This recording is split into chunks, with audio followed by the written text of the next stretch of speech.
Para sa mama nating teacher. Ma, Ano na naman ba yon?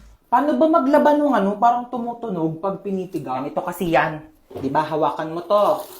Tapos, pigain mo. Tsaka mo, kusutin. O, tapos gagawin mo lang mabilis. Wow, ang galing. May tunog na. O, ikaw naman, dali. Uy, ganun pala yon. Thank you, ma. Salamat sa pagturo sa amin ng mga bagay-bagay na dapat naming matutunan sa buhay namin. Para sa mama nating rapper, Di ba sinabi ko sa'yo magligpit ka ng kwarto mo? Napakagulo, napakasakit sa mata. Ang dali-dali lang magligpit, hindi nyo pa nagawa. Lahat ng iaasan nyo sa akin. Ako na kumikilos lahat ng bahay na ito, tapos itong mga kalat nyo, hindi nyo pa maligpit. Inaasan nyo lang sa akin lahat. Paano pag nawala ako? Sinong gagawa niyan para sa inyong lahat, ha? Yung mga ibang bata dyan, napakakilos simula umaga hanggang gabi, tumutulong sa mga magulang nila. Kayo lahat na lang kayo, hilata ng hilata. Break it down, yo. Anong break it down? Anong break it down? Gusto mo i-break ko mukha mo? salamat sa makabuluhang rap at sermon na ibinibigay niyo sa amin araw-araw.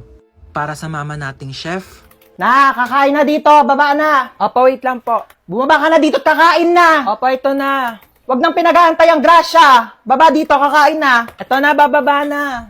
Ano po ba ulam? O, paborito mo, adobo. Umupo ka na dyan, malapit na tumaluto. Di pa pala luto eh. Bakit? Malapit na kang maluto. Maupo ka dyan. Maluluto na nga po. salamat dahil sa mga luto nyo, sinisigurado nyo na hindi kami nagugutom araw-araw. At para sa mama nating doktor, Nilo ko. Ayan, kaka-cellphone mo kasi yan.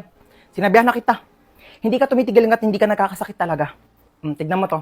Nakita ko sa Facebook. Bata, nagka-cancer sa kaka-cellphone. Ayaw mong maniwala sa akin. Sige, bahala ka. salamat sa mga gamot mong pagmamahal na ibinibigay mo sa amin sa mga oras na hindi kami okay. Para sa mama nating pinasok na at ginawa na lahat ng trabaho para sa ating mga anak niya, saludo po kami sa inyo.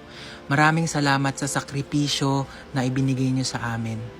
Mabuhay lahat ng mama sa mundo.